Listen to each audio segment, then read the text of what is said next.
Halo Tribuners, jumpa lagi bersama dengan saya, Kusnula Syaifah dalam tayangan berita selebritis di Tribun Lampung. Kami akan menyajikan informasi menarik dan terupdate seputar selebritis tanah air untuk Anda. Dan inilah berita selebritis selengkapnya. Berita pertama datang dari Dinar Candy yang hadir di persidangan pembacaan eksepsi Nikita Mirzani. Nikita Mirzani kembali menjalani sidang atas kasus dugaan pencemaran nama baik terhadap Dito Mahendra di Pengadilan Negeri Serang, Banten pada Senin 21 November 2022. Adapun agenda sidang Nikita Mirzani kali ini merupakan pembacaan eksepsi atau keberatan dari pihak Nikita. Dinar Candy, sahabat Nikita Mirzani, terlihat hadir dalam ruang persidangan. Dinar Candy mengaku hendak memberi dukungan pada wanita yang sering disapa Nick Mir itu secara langsung. Dinar Candy yakin bila Nikita Mirzani akan mampu menghadapi kasus yang kini tengah dijalaninya. Kendati demikian, ia mengaku khawatir dengan anak-anak Nikita Mirzani. Selain Dinar Candy, terlihat juga Fitri Salhuteru hadir di ruang sidang Pengadilan Negeri Serang. Sebagai informasi, jaksa penuntut umum menyampaikan 3 poin dakwaan dengan 3 pasal berbeda yang disangkakan kepada Nikita Mirzani. Pasal tersebut yakni pasal 36 junto pasal 27 ayat 3 junto pasal 51 ayat 2 Undang-Undang Republik Indonesia nomor 19 tahun 2016 tentang perubahan atas Undang-Undang nomor 11 tahun 2008 tentang informasi dan transaksi elektronik. Kemudian pasal 27 ayat 3 junto pasal 45 ayat 3 Undang-Undang Republik Indonesia nomor 19 tahun 2016 tentang perubahan atas Undang-Undang nomor 11 tahun 2008 tentang informasi dan transaksi elektronik dan pasal 311 KUHP. Dari kejadian ini, Nikita Mirzani terancam hukuman maksimal 12 tahun penjara dengan denda 12 miliar. Nikita Mirzani dalam sidang eksepsi di Pengadilan Negeri Serang, Banten pada Senin 21 November 2022. Terlihat Nikita Mirzani dalam sidangan eksepsi ini dan diketahui juga di unggahan Nikita Mirzani tentang Dito Mahendra yang membuat kekasih artis Nindi Ayunda tersebut dikabarkan mengalami kerugian, bahkan kerugian Dito disebut mencapai 17,5 juta.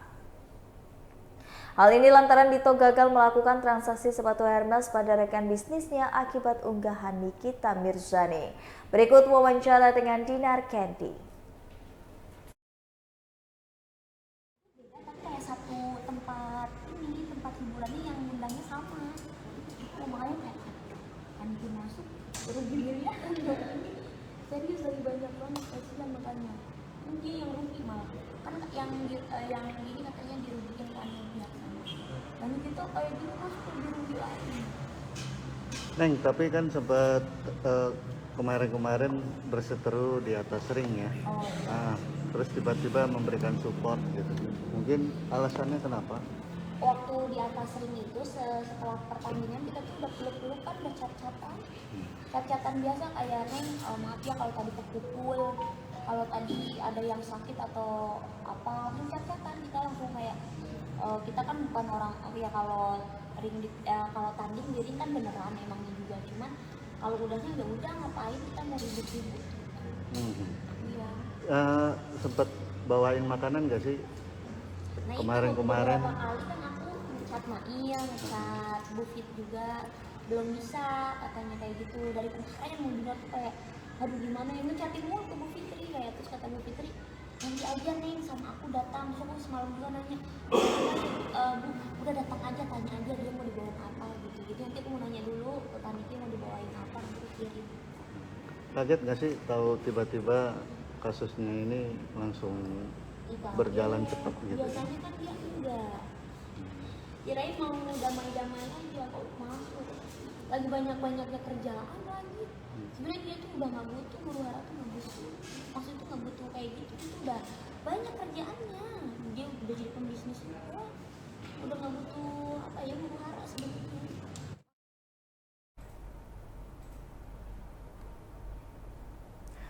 Bantah ditelantarkan oleh Pasha Ungu, Keisha Alvaro klarifikasi isu jadi korban perceraian orang tuanya.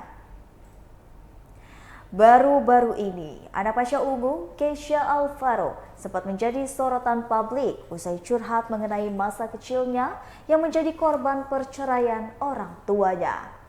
Di samping itu, Keisha Alvaro saat ini mengalami kesulitan ekonomi hingga memutuskan untuk bekerja.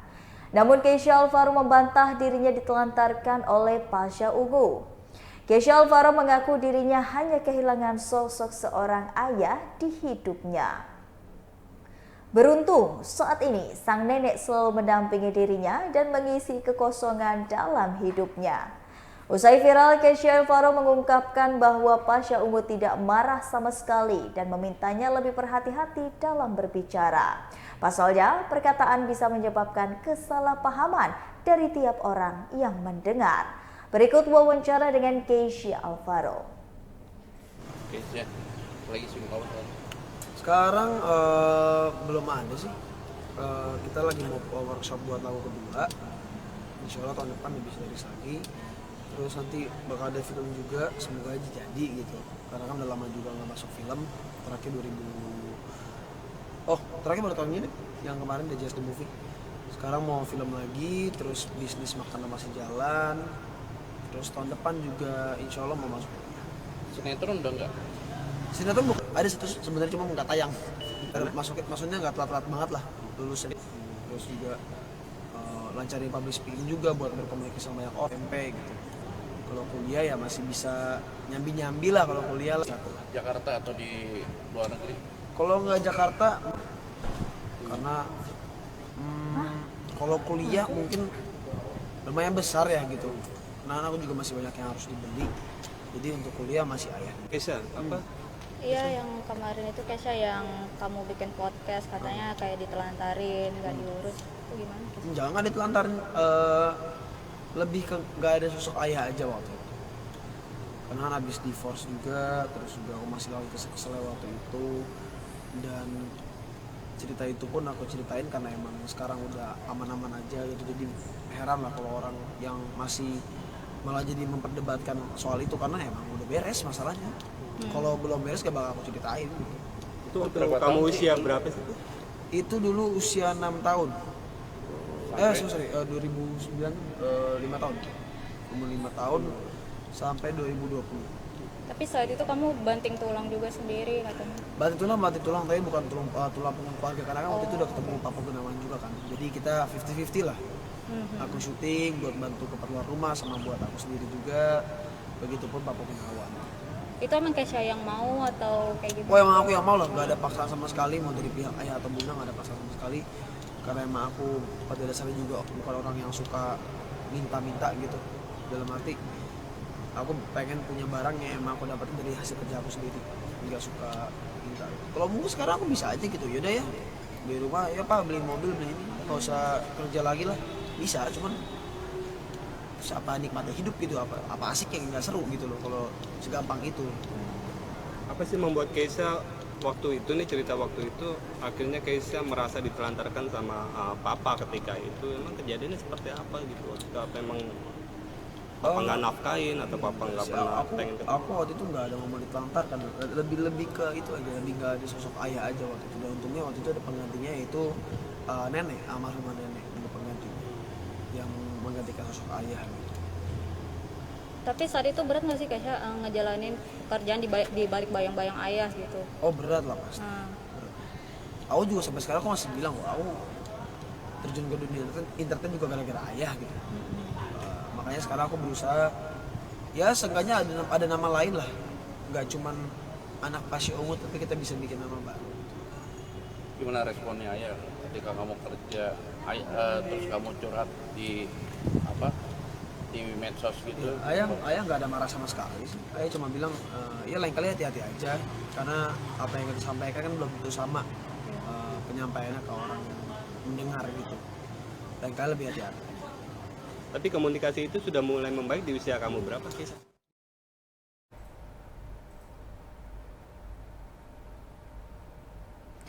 Berita selanjutnya ada Nikita Mirzani yang tiba di Pengadilan Negeri Serang dan siap menjalani sidang lanjutan kasus pencemaran nama baik.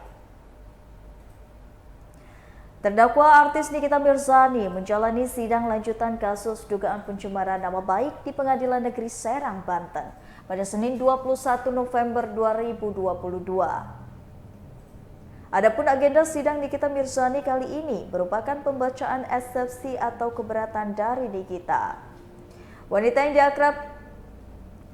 yang akrab disapa Nikmir itu mengajukan keberatan dalam eksepsi karena adanya pasal alternatif jaksa penuntut umum atau JPU terhadap dirinya.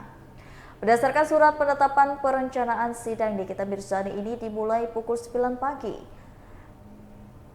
Nikita Mirzani datang menggunakan mobil tahanan, mengenakan blazer dan rompi tahanan. Sebagai informasi, sebelumnya JPU menyampaikan 3 poin dakwaan dengan 3 pasal berbeda yang disangkakan kepada Nikita Mirzani. Pasal tersebut yakni pasal 36 Junto, pasal 27 ayat 3 Junto, pasal 51 ayat 2 Undang-Undang Republik Indonesia Nomor 19 Tahun 2016 tentang perubahan atas Undang-Undang Nomor 11 Tahun 2008 tentang informasi dan transaksi elektronik. Dari kejadian ini, Nikita Mirzani terancam hukuman maksimal 12 tahun penjara dengan denda 12 miliar rupiah. Berikut wawancaranya.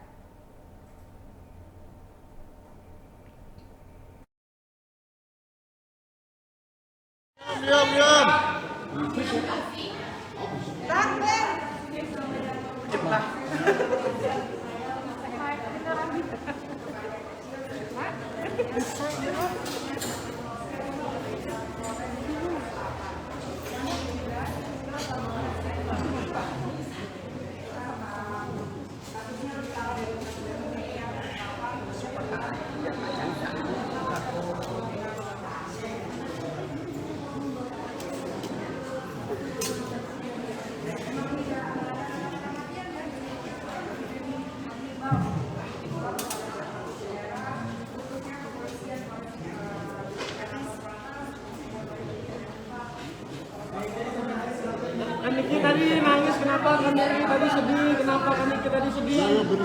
Kan Niki tadi sedih, kenapa? Kan Niki?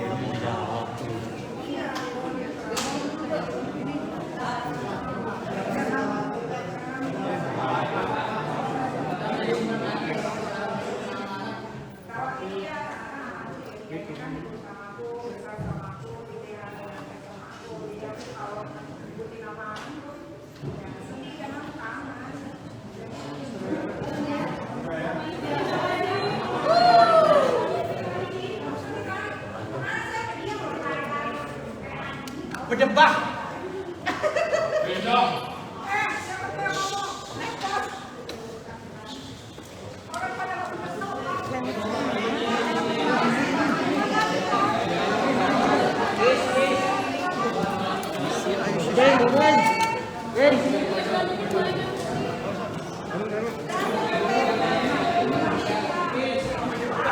Ben, go Ben.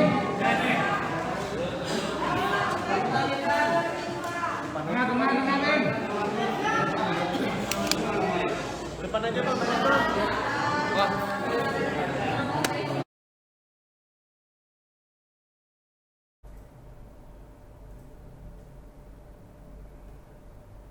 Uya-Kuya bawa barang bukti kunci ke Polda Metro Jaya untuk jerat Medina Zain terkait kasus dugaan penipuan. Uya-Kuya mendatangi Direktorat Reserse Kriminal Khusus Polda Metro Jaya untuk menindaklanjuti laporannya terkait dugaan kasus penipuan dan penggelapan jual beli mobil seharga 100 juta terhadap Medina Zain. Ia datang ditemui penyidik untuk membawa barang bukti tambahan. Uya-Kuya belum mau menyebutkan barang bukti apa yang ia bawa untuk hari ini dalam menjerat Medina Zain. Namun, yang ia bawa hari ini adalah barang bukti kunci. Sebagaimana diketahui bahwa Uya-Kuya melayangkan laporan ke Polda Metro Jaya terkait dugaan penipuan mobil mewah yang dilakukan oleh istri Lukman Azhari yaitu Medina Zain. Uya-Kuya terbuai tipu muslihat Medina Zain yang menawarkan mobil mewah bekas pakai yang diakui adalah miliknya. Padahal setelah ditelusuri, mobil tersebut bukanlah milik Medina Zain, melainkan milik salah satu showroom mobil bekas di Jakarta. Merasa tertipu karena telah memberikan DP ratusan juta dengan mobil yang tak kunjung diterima, Uya Kuya pun melaporkan Medina Zain atas pasal penipuan ke Polda Metro Jaya. Berikut wawancara dengan Uya Kuya.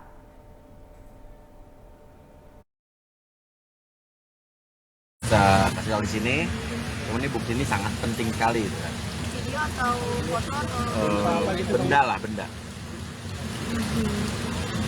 gimana Pak pastinya melihat kasus ini yang masih terus berjalan, pemantauannya seperti apa? Kasusnya masih tetap berjalan gitu. Kemarin juga ada dari suaminya sempat ngubungin gua gitu kan. Tapi gue bilang ya kita tetap lanjutin aja di sini gitu. Masih Tetap lanjut, tetap berjalan. Dan ya insya Allah sih nggak lama lagi ada suatu hasil ya. maksudnya tadi kan katanya Kenapa? Minta ketemu. Mohon maaf ya, maaf sih kita ya, maaf lah ya. Minta ketemu ya kurang lebih, cuman saya bilang pokoknya kan saya memang lagi sibuk ya. maksudnya Terus kemarin kalau misalnya mau ngobrol soal ini ya mungkin antar lawyer aja gitu. Maaf tapi apa Bang Lia ada tapinya? Ya minta ketemu lah intinya ya. Tapinya apa Bang? Tapinya yang nggak etis juga kalau saya ngomongin di sini sih ya. Iya. Pokoknya intinya tetap berlanjut aja. Iya. seberapa kunci sih Mas? Tadi kan katanya nggak bisa disebutin karena ini final banget, maksudnya itu seberapa kunci sih? Seberapa kuncinya itu? Ya kunci penting banget, pokoknya barang bukti yang saya kasih itu satu hal yang sangat penting dan memang ini bisa jadi adalah satu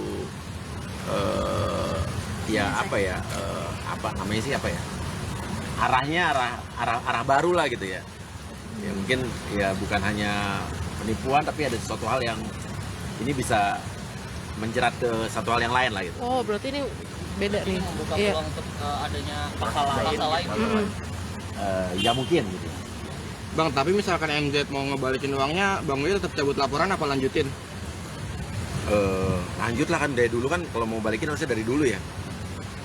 Berarti emang mau gimana pun mau dia balikin tetap dilanjutin ya buat. Iya, karena hukum. pada saat dulu saya tawarkan dia untuk kembaliin kan, saya bilang balikin aja, nggak usah dilebihin, nggak usah dikurangin, pokoknya langsung semuanya fullnya. Tapi kan pada saat itu kan terjadinya malah ada saya diomel-omelin, dimaki-maki, diancam, dilaporin gitu. Akhirnya jadi ini hal yang udah beda lah gitu. Selain kerugian materi ada nggak Bang Uya dari kasus penipuan MZ yang Bang Uya alamin? Selain kerugian materi ya kerugian apa ya kalau bisa dibilang ya waktu. Kita juga diancam-ancam, ditakut-takutin gitu kan. Diancam, dilaporin polisi juga gitu kan. Dan ibaratnya kita yang korban tapi kita yang malah diperlakukan seperti itu gitu. Tapi juga buat saya kalau bisa dibilang kan dulu kan pengacaranya dulu Rasman ya bilang katanya Uya Kuya kan masa uang segitu aja dipermasalahkan, ini bukan masalah uang segitu. Tapi ternyata kan setelah kasus ini naik ternyata yang mengalami nasib seperti saya banyak dan akhirnya mereka baru mulai melaporkan kan setelah itu baru laporin. Tadinya kan mereka ternyata punya aturan yang sama yang ditakut-takutin, diancam juga gitu kan. Mungkin ini menutup kemungkinan untuk damai ya Bang. Mungkin bila nantinya akan ada negosiasi lagi, usaha untuk Jalan lah, kita jalan terus lah. Selanjutnya Apa? Ya enggak, insya Allah nggak lama lagi lah ya. Teman kendalanya kan karena gue ke Amerika lama jadi prosesnya bukan berhenti ya. Ada hal-hal yang perlu dipanggil, guanya nggak ada gitu. Berarti agenda selanjutnya apa? Agenda selanjutnya kan masih penyelidikan. Pokoknya ini sih harusnya udah nggak lama lagi ya, gitu aja. Bang Lia berharap memberikan efek jerah seperti apa? Efek jerah dan supaya tidak ada orang-orang lain yang mengalami nasib yang sama gitu kan, seperti gue dan orang-orang lain. Jadi korban tapi kok malah ditakut-takutin gitu. Iya.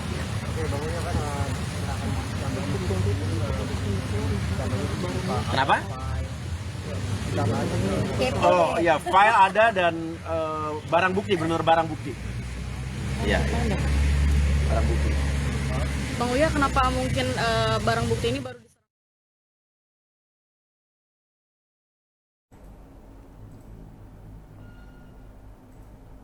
Berita terakhir, membuka baju waktu aksi memanggung, Widi Feriatel diancam hukuman penjara hingga denda miliaran rupiah. Kabar kurang menyenangkan hadir dari vokalis Feriatel, Widi.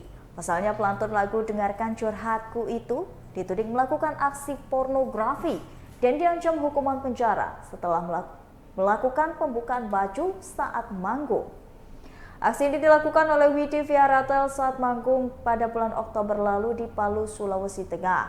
Terlihat dalam video, Doi membuka kaos putihnya di atas panggung. Beberapa pihak yang tidak suka dengan aksinya kemudian melaporkan Widi ke Barreskrim aksi panggungnya. Dituduh melakukan aksi pornografi karena mereka menganggap stage act vokalis Feriatel tersebut merupakan aksi pornografi. Ia menambahkan jika seharusnya Widi bisa memberikan contoh yang baik sebagai public figure. Berikut wawancara dengan MUI.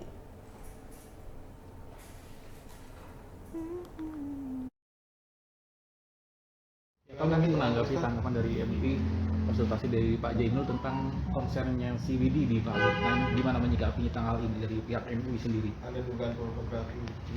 Iya, yang pertama masyarakat kita ini butuh suasana yang kondusif,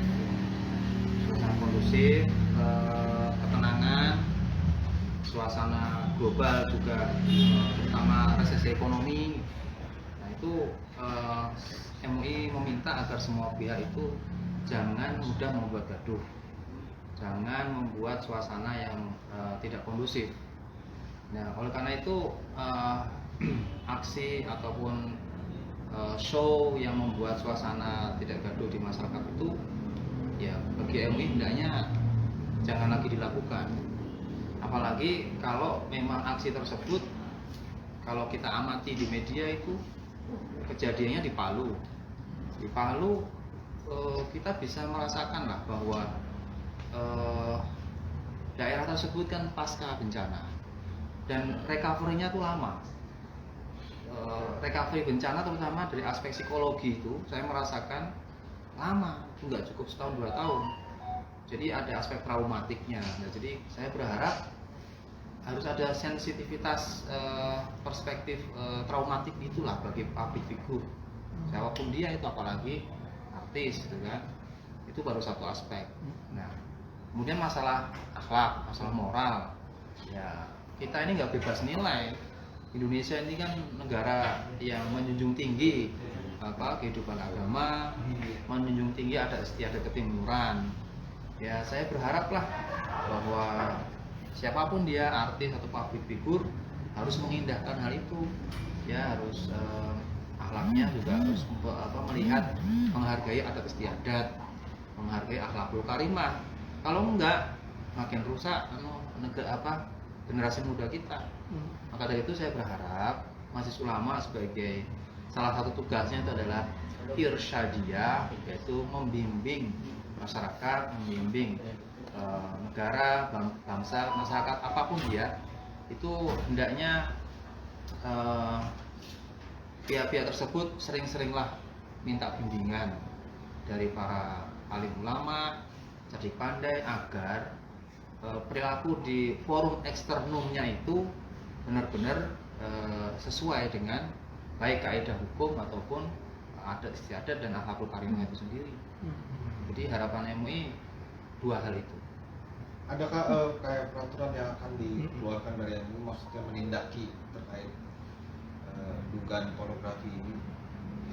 Ya, karena MUI itu kan salah satu unsurnya adalah mengajak kebaikan dan mencegah hal yang sifatnya negatif, buruk atau amar ma'ruf nahi munkar. Maka ya atas dasar hal tadi kami menghimbau agar seluruh pihak itu mengindahkan hal-hal yang baik dan menghindari hal-hal yang kontraproduktif. Maka dari itu kalau memang siapapun dia yang bersangkutan itu mau dibimbing oleh MUI ataupun ulama ataupun cerdik pandai, kami tunggu. Ya, barangkali dapat hidayah.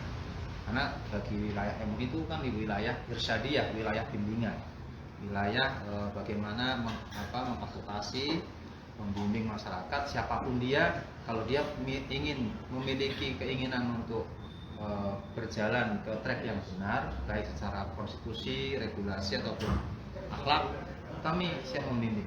Kalaupun tidak dan kemudian masyarakat lain ataupun pihak lain ada yang merasa tidak puas, kami persilahkan, hukum yang berlaku silahkan ditinjau dari aspek hukum, mungkin ada regulasi atau undang-undang terkait dengan ketidakpantasan atau mungkin penghinaan ataupun tidak menghormati local wisdom.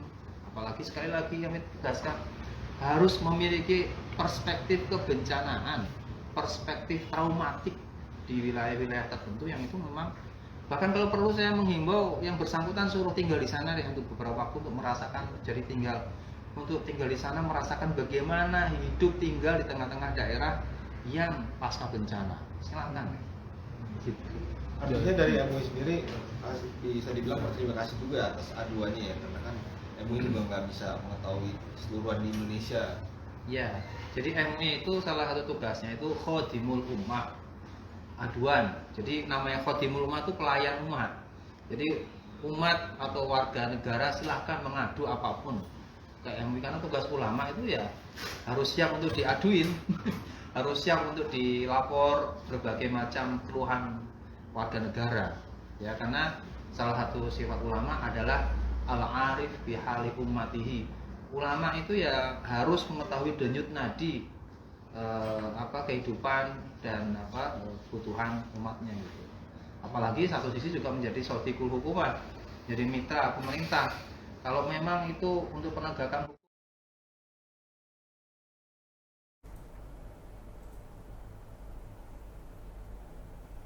Baiklah Tribuners, itulah tadi berita selebritis bersama dengan saya Kusnala Syaifa. Jangan lupa untuk terus saksikan video selengkapnya di YouTube Tribun Lampung News Video, Facebook Tribun Lampung, Instagram Tribun Lampung, dan juga TikTok Tribun Lampung untuk mendapatkan informasi terupdate lainnya. Selamat siang dan sampai jumpa.